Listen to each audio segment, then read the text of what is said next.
Alright, Wonderful Breaker episode 29. Oh yeah, I am skipping 2 episodes.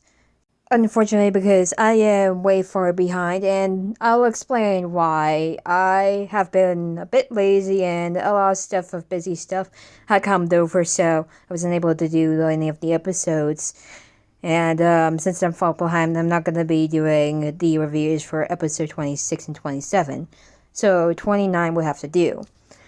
And so let's just get into it.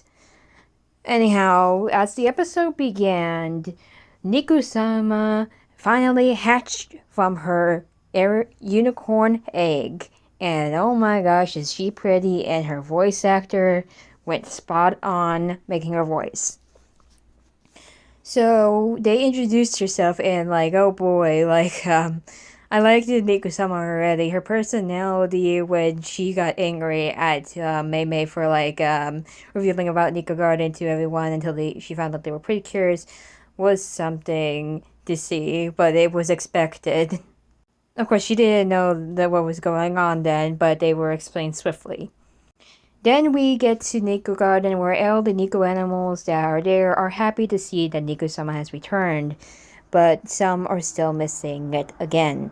And so we get some more details on Niko-Sama's perspective of what happened on the day when the Gaou was attacked, and we also find out who is responsible for turning the Niko animals into Gaou, a person named Gaou, who was seen as a cameo appearance in episode 23, the Tachibana episode.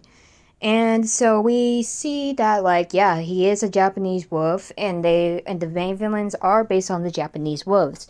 Wolves that were in Japan before they were extinct by the residents of Japan when they had to remove them for I believe it was for the animal reasons, and they needed to expand. And that's also what us humans do. We hurt the environment and stuff like that. So it makes sense why they'd be mad. And it also makes a really good opportunity to use them as villains too. So I really liked that because of what we know about how some animals go extinct, and having this type of animal, the wolves of that region, be the ones to be the villains here is acceptable and really neat, because I liked it seeing the villains that we finally got. The villains finally have them. They're here.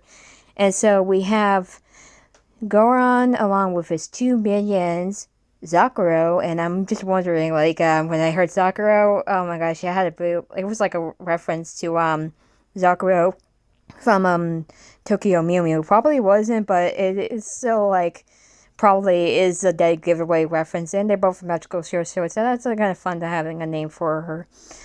We won't know until someone actually spills the beans behind the scenes, I guess.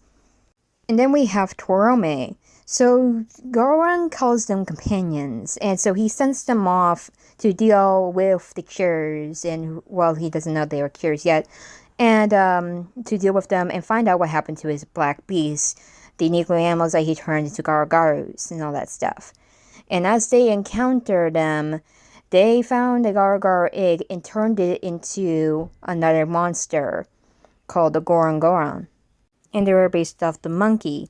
And so they had a terrible fighting. The Gorons were really, really hard to beat. Not even their group attacks together won't work. Well, their group attacks as a duo won't work on them just yet. And they were mocked by Torome and Zakuro for being, this is what they thought the pretty cures were, and all that stuff. Weak. Yeah, they were weak on this one. And it was really sad at the ending that, yet again, another pretty cure lead has lost their motivation. I know, Wonderful is definitely considered the lead canonically, but let's just be honest, Friendly is kind of the main lead for at least the humans, I guess. But it was really hard to see her distraught like that, but I've seen it before, so I'm not really that surprised to see this emotion come out from her. We saw it from Sora in the last season, so it was not a surprise. And then we also saw it with a bunch of other of the main leads. So this is a moment where they are going to be depressed for a bit until the next episode. So that is basically where it ended, actually. And like we did some heroics from Satoru, and I just like hope again that Satoru becomes a cure because like his attitude is perfect for one. Yeah, I am on the train for like Satoru and Daifuku to become the next cure duo of the season, and I will be disappointed if they like don't do it. But anyhow, yeah, so back to why I took so long to like make this. Yeah, I was just getting lazy, and then like other stuff was coming up. I get distracted easily in my time, so it is expected for me to like do something like this, especially when I'm also playing a video game that I just got into. Like I am playing Breath of the Wild currently, and a bunch of other games that like I am really distracted to, and nostalgia is getting to me as well. So it's been like keeping me on my feet. And like as I grow older, I have to also get back into the college stuff, and also one day find a job because I don't know if YouTube is actually going to be a job. YouTube here is more like a hobby for me, to be honest. And I have those dreams of becoming a writer, kind of like Hamasha was in the other show. I know this is not for like Hiragara Sky, this is wonderful here, but I cannot leave Hiragara for some reason because man, that series put an impact on me. But anyhow, that's all I really have to say about this.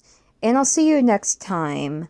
And anyhow, do apologize for not doing episodes 20, 26 and 28, but it is the best I can do because it will take way too long for me to like work on that, and I'll get stressed out anyway.